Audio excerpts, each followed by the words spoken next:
আড়তদারকে দেখলে আপনি তো বিচার চেয়ে লাভ নাই। এই বেঞ্জিটা কে তৈরি করছে? এ সরকার প্রধান। ওই দুর্নীতিতে আপোষ নাই। আহারে, দুর্নীতিতে আপোষ নাই। দুর্নীতি ছাড়া যাদের কোনো নীতি নাই, একটাই মাত্র নীতি, সেটা হলো তাদের দুর্নীতি। তারা আবার দুর্নীতি আপোষ করবে না। কি সুন্দর সুন্দর কথা বলে।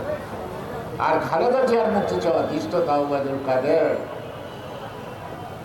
সময় আসলে আপনার বিচারে জবাব দিতে হবে। উন্নয়ন তো দয়ার গান না, এটা তো কোনো খয়রাত না। উন্নয়ন জনগণের অধিকার, জনগণের টাকায় হয়। সেই উন্নয়নের নামে যারা টাকা লুটপাট করে খায়, এই বালিশ কেলেঙ্কারি, এই পর্দা কেলেঙ্কারি, তারপরে স্বাস্থ্য খাতের অবস্থা তো করোনার চেয়েও খারাপ।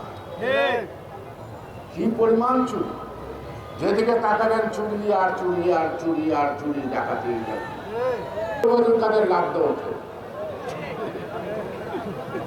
বলে একটা চক্রান্ত চলছে। আওয়ামী লীগকে ভারতের সেবা দেশ বানানোর চক্রান্ত চলছে। এখন কি বাকি আছেন? এখন সেবা দাস করবো না সেবা দাসী করবো, এটুকু। এই মামলায় কোনো কারণে জেল হওয়ার কোনো কারণ নাই।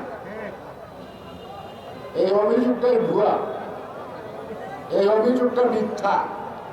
খালেদা জিয়া জেল না দিলে তাদের গুরুদেব যিনি আছেন, যারা তাদেরকে ক্ষমতায় রাখেন বারবার, তাদেরকে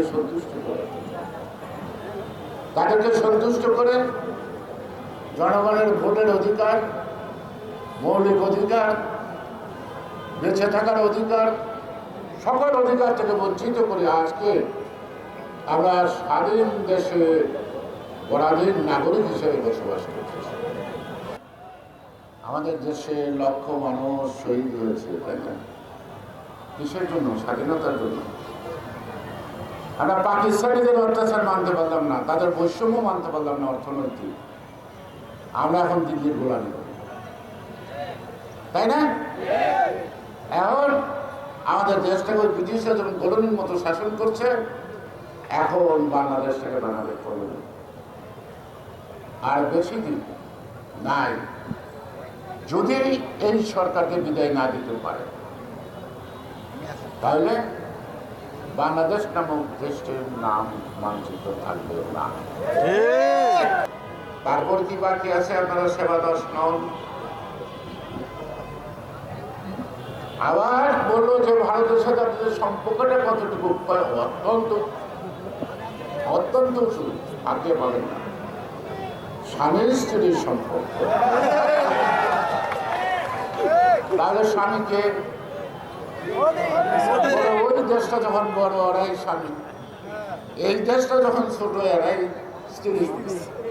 তাহলে ওই দেশটা বড় হলো দেশের প্রধানমন্ত্রীকে মোদি, আর এই দেশেরটা ছোট হলো প্রধানমন্ত্রীর, তথাকথিত প্রধানমন্ত্রীকে। সম্পর্কটা কি দাঁড়ালো, এটা আপনারা বিচার করেন আমার মতো।